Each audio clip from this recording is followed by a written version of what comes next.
2024 లేదా 25లో డిగ్రీ లేదా బీటెక్ చదివారా? సాఫ్ట్‌వేర్ జాబ్ కోసం ఎదురు చూస్తున్నారా? అయితే కోడ్ జ్ఞాన్ 100 డేస్ కోర్సులో చేరండి, జాబ్ సాధించండి. నమస్కారం అనిల్ సింగ్ గారు. నమస్తే శిరీష. సరే, గోల్డ్ రేట్ మనం చూస్తే అందరూ కూడా ఎదురు చూస్తున్నారు. ఎప్పుడెప్పుడు పడిపోద్దా, ఎప్పుడెప్పుడు తగ్గుతుందా బంగారం ధర అని. అదే విధంగా ఈ రోజు కనుక చూస్తే గోల్డ్ రేట్లు సడన్ గా ఒక హ్యూజ్ ఫాల్ అని చెప్పొచ్చు. అంత బంగారం ధర కిందికి పడడానికి రీజన్ ఏంటి? ఫస్ట్ అండ్ ఫార్మోస్ట్ మనం లాస్ట్ వీక్ ఆల్రెడీ ప్రెడిక్ట్ చేసాము, ఎడ్యుకేషనల్ ఇన్ఫర్మేషన్ ఇచ్చాము, అందరినీ ఎడ్యుకేట్ చేసాము. ఈ విషయము కరెక్ట్ గా జరిగే అవకాశాలు ఎన్నున్నాయని చెప్పేసి కూడా చెప్పాం. అది ఏంటంటే దట్ అమెరికా నుంచి ట్రంప్ ప్రభుత్వం ఏదైతే ఉందో వాళ్ళ సెక్రటరీ ఆఫ్ స్టేట్ ఆయన క్లియర్ కట్ గా ఫ్రెండ్లీ వార్నింగ్ ఇచ్చారు.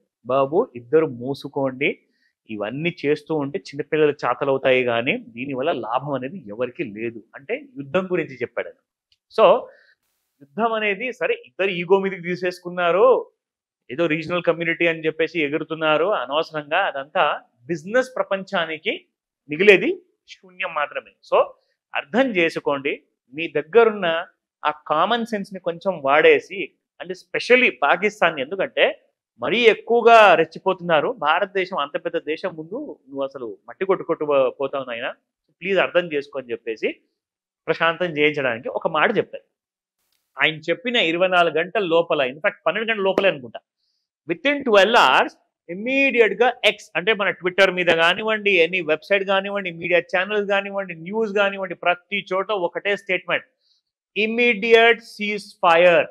India has agreed upon that. Immediate గా ఫస్ట్ మన భారతదేశము ఆ అమెరికన్ స్టేట్మెంట్ ని అంగీకరించింది. ఇకపోతే దాని తర్వాత మళ్ళీ పాకిస్తాన్ బాధ్యత కూడా ఉంది కదా. సో ఇమ్మీడియట్ గా పాకిస్తాన్ కూడా ఓకే అన్నారు. జరిగింది ఏంటంటే ఒప్పుకున్న కొన్ని గంటల లోపలే మళ్ళీ ఒక పేలుడు జరిగింది. అంటే పాకిస్తాన్ ఉల్లంఘించిందనమాట ఏదైతే సీజ్ ఫైర్ నార్మ్స్ ఉన్నాయో. అమెరికా చెప్పంగానే ఒక రూల్ అనేది మనం కూడా ఇంప్లిమెంట్ చేయాలని చెప్పేసి ఇండియా కామ్గా కూర్చుంది. వీళ్ళు అనవసరంగా రెచ్చగొట్టేసేసి ఇండియా వైపుకి మళ్ళీ ఒక చిన్న బాంబు అనేదో పెద్ద బాంబు అనేదో బాగా వేసేసేసి ఆ ప్రయత్నం చేశారు ఇండియాని ఏదో ఒక డ్యామేజ్ చేద్దామని.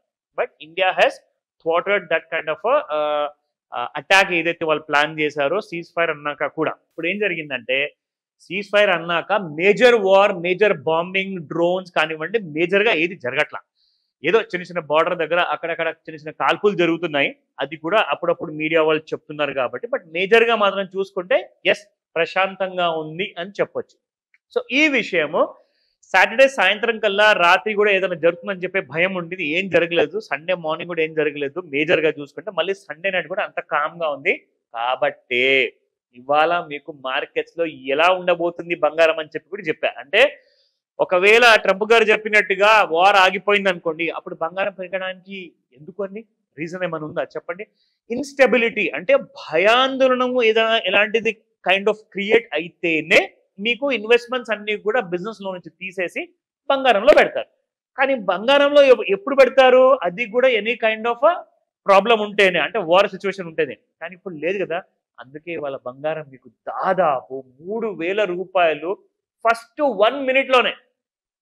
ఇవాళ 9 గంటలకి మార్కెట్, ఫ్యూచర్స్ మార్కెట్ ఓపెన్ అయ్యిందండి. 1 minute లో 9 గంటల 1 నిమిషానికి 3,000 రూపాయలు మైనస్తో ఓపెన్ అయింది. దాదాపు 97,500 ఉన్న బంగారం ఫ్యూచర్ లో ఇప్పుడు 94,000కి వచ్చేసింది. సో ఇక్కడ మనం చూసుకుంటే ఎలాగైతే మనం ఆ లెర్నింగ్ అనేది ఇచ్చాము, ఎవరికైతే మన ప్రేక్షకులకు నేర్పించాం కదా, అది నిజంగానే అనుకున్నట్టుగా ఆ ట్రెండ్ లైన్ తో మనం డ్రా చేసి చూపించాము. ఆ కైండ్ ఆఫ్ ఇంట్రాడే కూడా నేను ఎలా మార్కెట్లో ఉండబోతుందని మనం క్లారిటీ ఇచ్చాం. అలాగే జరిగింది. సో ఫస్ట్ అండ్ ఫార్మోస్ట్ ఏంటంటే ఇదే ప్రశాంతత ఇలాగే కొనసాగింది అనుకోండి, ఇంటర్నేషనల్ ఛానల్స్ లో ఏం చెప్పారు తెలుసా, 53,000 అంటున్నారు నేషనల్ లెవెల్లో కూడా. I really don't know, but wait చేసి మనం చూడాలి. నేనైతే చెప్తున్నాను 73 కూడా వచ్చినా కానీ ఇట్స్ పండగ, అంటే ఒక చిన్న పండగ చేసుకోవచ్చు. సో దీనికోసం వెయిట్ చేయండి. అప్డేట్స్ నేను ఇస్తూ ఉంటాను, ఎవ్రీడే మీకోసం వీడియోస్ చేస్తున్నాను. మీరు ఎడ్యుకేట్ అవ్వాలి, బికాస్ ఎడ్యుకేషన్ ఈజ్ పవర్. ఓకేనా? So let's start from the మన స్పాట్ ప్రైసెస్ చూసుకుందాం. సో సాటర్డే రోజున 9868 ఉన్న 24 క్యారెట్ గోల్డ్ చూసుకుంటే ఇవాళ మీకు 9688 ఉంది. It has fallen by 180 rupees అండి, 180 రూపాయలు పడింది.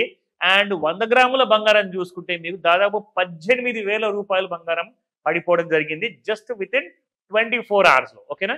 సో 22 క్యారెట్ గోల్డ్ చూసుకుంటే 9,000 పైకి వెళ్ళిపోయిన 22 క్యారెట్ గోల్డ్ ఈసారి కొండ దిగి కిందికి వచ్చింది 8,880 రూపాయల్లో ఉంది. It has fallen by 165 rupees. So 18 carat gold చూద్దాము, which has more traction in the market. ఎక్కువగా డిమాండ్ ఉంది కాబట్టి 7401 yesterday's price and ఇవాళ 7266 ఇవాల్టి price. It has gone down again by 135. Market లో డౌన్ సైడ్ టార్గెట్స్ ఏంటి? ఈ ప్రశాంతత, ఈ కూల్నెస్ అనేది కొనసాగిందంటే మీకు నిజంగా నేను చెప్తున్నాను శిరీష, మీరు కన్న కళలు ఏవైతే ఉన్నాయో బంగారం మన తక్కువ ధరలో కొనుక్కోవచ్చా?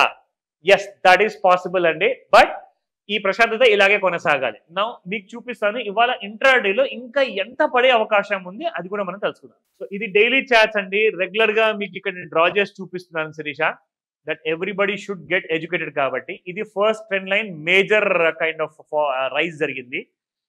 దాని తర్వాత మళ్ళీ ఒక చిన్న ఫాల్ జరిగింది. ఈ చిన్న ఫాల్ తర్వాత మళ్ళీ ఒక చిన్న రైజ్ అంటూ వచ్చింది. ఇదిగోండి ఇక్కడ మనం చూసుకుంటే ఎగ్జాక్ట్లీ ఇప్పుడు గోల్డ్ మన ట్రెండ్ లైన్ కిందికి ఉంది మళ్ళీ. సో ఈ డ్రా చేసి లైన్ నేను మీకు ఫ్రైడే చూపించాను, సాటర్డే కూడా చూపించాను. It was the same thing what is happening. ఒకవేళ గోల్డ్ ఇప్పుడు పెరగాలి అనుకుంటే మీకు 99,400 రూపీస్ దాటితేనే మీకు న్యూ హైస్ వస్తాయి. లేదంటారా డౌన్ సైడ్ లో మొన్న 92,000 వచ్చింది శిరీష. అది ఈ రోజే బ్రేక్ అయ్యే అవకాశాలు చాలా ఎక్కువగా ఉన్నాయి. సో గట్టిగా నేను అంటున్నాను, అనుకోండి, it will definitely happen. Let's keep our fingers crossed. Thank you sir. Welcome Shirisha. Suman టీవీలో మీ పర్సనల్ అండ్ బిజినెస్ ప్రమోషన్స్ కోసం కింది నెంబర్కి కాంటాక్ట్ చేయండి.